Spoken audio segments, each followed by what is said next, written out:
Noam, Why on does why the United U.S., States Britain, support and Australia, by extension, Western media support Israel so hard? There's a history, and a very interesting one. It actually goes back a long time. One thing to remember is that Christian Zionism is a very powerful force, which goes back long before Jewish Zionism. Yep. In England, particularly, Christian Zionism was a powerful force among British elites.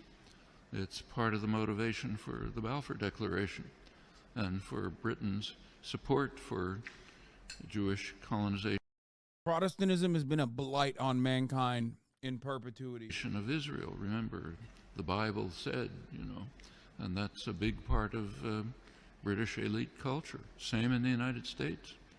Woodrow Wilson was Specifically,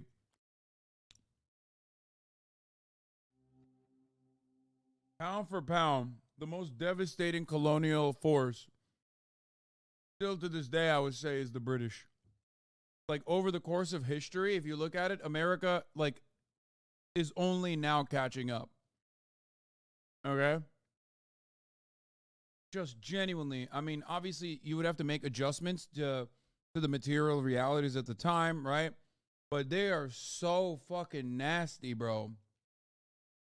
Like, the things that they have done, including this, by the way, like Israel, Palestine. That's not your joke. Stop crying and get a job, soft hands.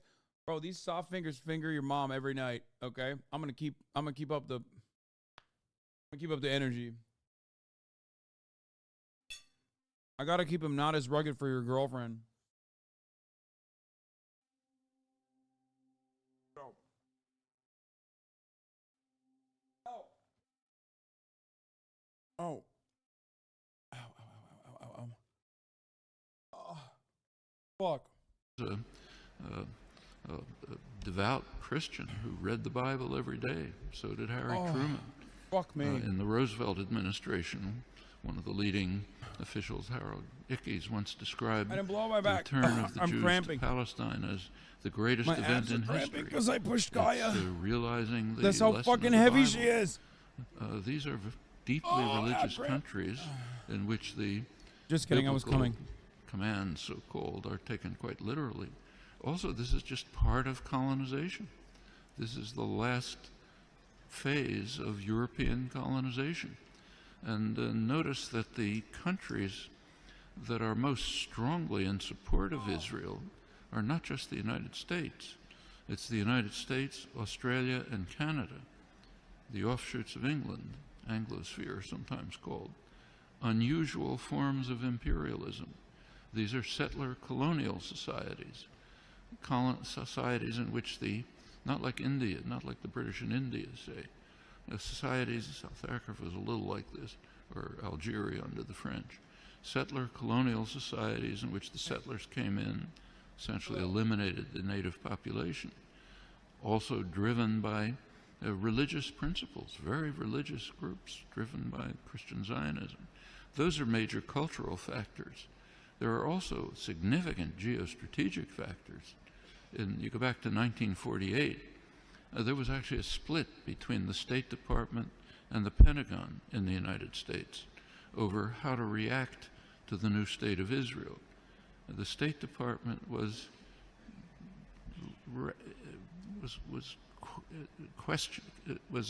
not committed strongly to Israeli conquests, the establishment of the state, and was concerned about the refugees. It wanted an implementation of the refugee problem. The Pentagon, on the other hand, was very impressed with Israel's military potential. The Israeli military successes, if you look back at the internal record and declassified, the Joint Chiefs of Staff described Israel as the second largest military force in the region after Turkey and a potential base for U.S. power in the region. That continued. Can't run through the whole record, but in 1958, when there was a serious crisis in the region, Israel was the only state that strongly cooperated with Britain and the United States, and it won plenty of support from the governments and the military for that reason. How does he know all this? Yes, he was there, bro. He was there. Okay, for the development of the Israeli state, he literally was there. Like, he is that old, unironically. But he was there when the Roman Empire fell. You know what I mean? Like, he's been around. 1967 is when the current relations with Israel were pretty much established. Israel performed a major service. She's so fucking ridiculous. I don't know why Kaya chooses to literally lay right next to the fucking wheels of my goddamn chair. Okay? And then I can't move. And then I have to move her. And because I did abs today, as well as all these other workouts earlier, when I move her, I squeeze my abs in a weird way, and I fucking cramped. It was so goddamn painful. And I can't even move my goddamn chair without, like, hurting her.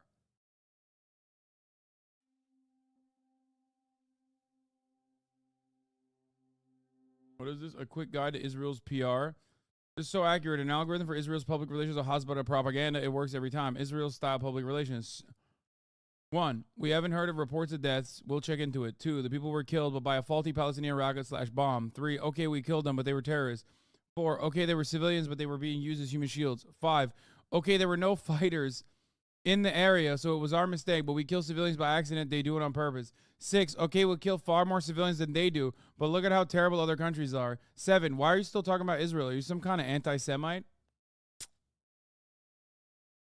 Test this against the next interview you hear or watch. They have gotten better at this. I feel like I feel like they don't do that anymore as much. They just straight up say, like, yeah, we killed them. What the fuck are you going to do about it? Suck my cock, okay? Yeah, death to Palestine. Shut up, bitch. What are you going to do? I legit feel like they did go from, I mean, I think they got real confident with the PR gains that they made, that they were like, we don't need to do that anymore. Yeah, that was from 2014. Nowadays, they're like, yeah, we killed them. What are you going to do about it, you fucking bitch? What the fuck are you going to do about it? Oh, are you going to cry? Oh, are you going to cry? Widow baby? You're going to cry about Palestinians? Widow baby? Shut the fuck up. That is the attitude. Fucking callous. To the United States by destroying a secular Arab nationalism, a major enemy of the United States, and supporting radical Islam, which the U.S. supported. And it continues right until the present.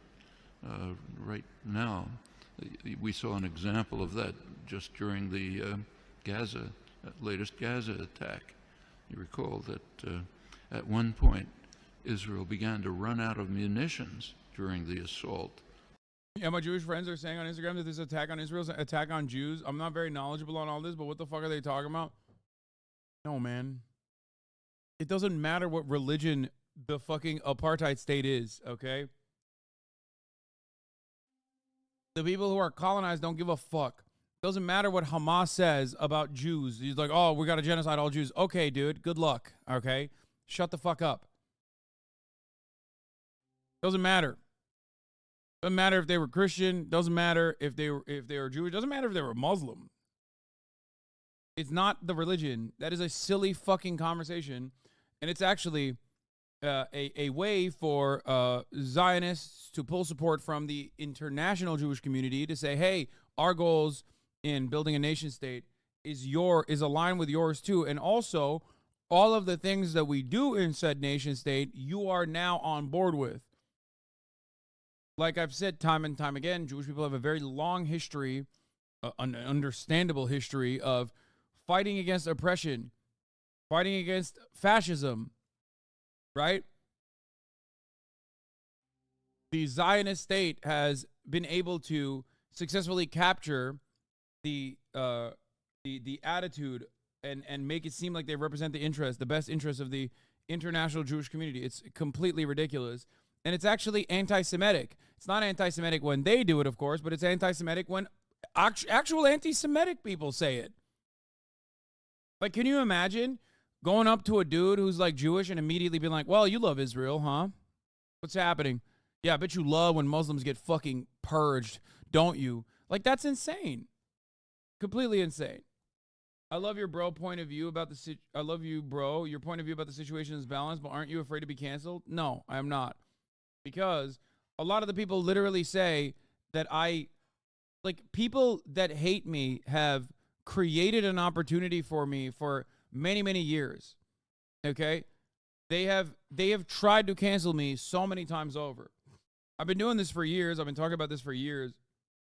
The reality is that people have said unhinged things. Like, first, they tried to go after advertisers. It didn't work because I don't have any advertisers. I only have subscribers, right? So then they wanted to make it ugly and annoying to be a supporter of myself by going after my subscribers.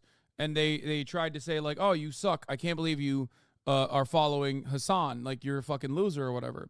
Then that didn't work out. So now they decided, we'll just lie about whatever the fuck Hasan is doing.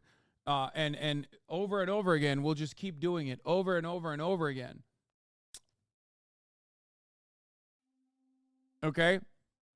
And that is precisely the reason why so many people that come in here right now go, wow, damn, Hasan is based again. Had no idea Hasan had such good takes on this issue. It's like, no, you have just not seen my takes on the issue because you haven't been watching, you haven't been paying attention. It's fine. You've only seen other fucking losers motivating others to be like, yeah, this guy sucks. But all of that has yielded something that is quite positive. Okay? I bought into all that bullshit until I saw you were friends with Brace and the Choppa Boys. Exactly. All of that has yielded into something positive, which is that, I have, you cannot take me down further than what my enemies have tried. It doesn't matter. I get death threats on a daily fucking basis, and every single thing that famous people or e-celebs fucking complain about with respect to things that I don't want to get into, but harassment and whatnot. It happens on a daily basis. The only thing that has yet to happen is be actually killed by someone, and I hope that that won't happen. But when that is the case, there is not really too much that people can do, right? So I'm used to it. I'm ready for it. This is what I've been doing for years and years and years. Despite the fact that it's armed to the teeth, that the United States provided Israel with additional munitions through the Pentagon. And notice where they were taken from. These were U.S. munitions Right, wait. Normally, if I wasn't a seasoned veteran of like absolutely schizophrenic schizo posters in the chat, I would look at this and go, oh my God. You know? Like this is the breadth of knowledge of the interlocutors. You enjoy women getting raped? ? What do you think, dude? Are you fucking insane? Are you out of your mind? I mean, you probably are. Maybe you should take an anger management class.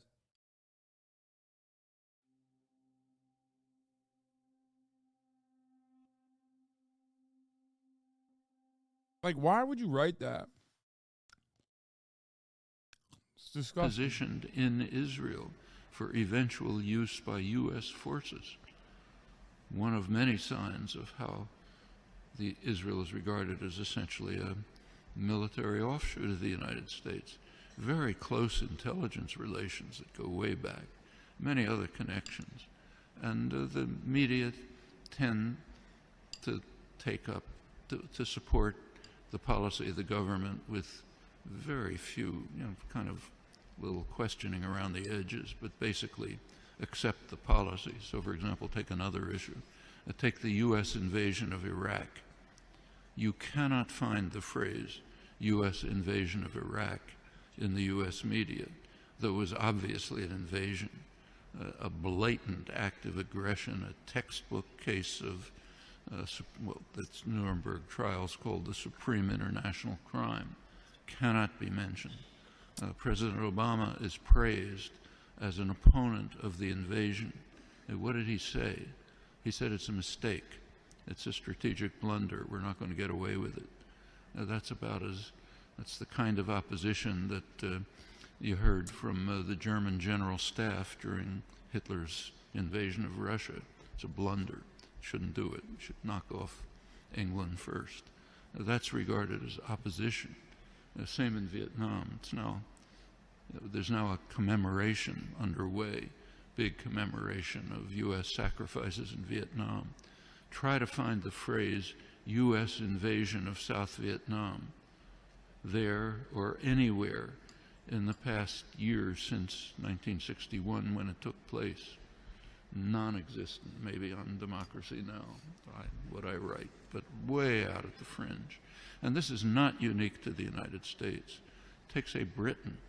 Right now there's interesting debates in the British literary journals, like the Times Literary Supplement, as to whether Britain should finally begin to recognize the genocidal, the word that's used, genocidal character of British colonization hundreds of years ago.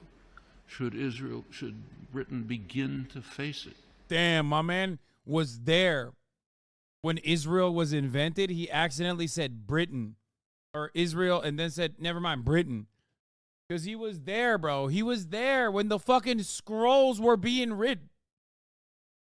He wrote the script. Respect.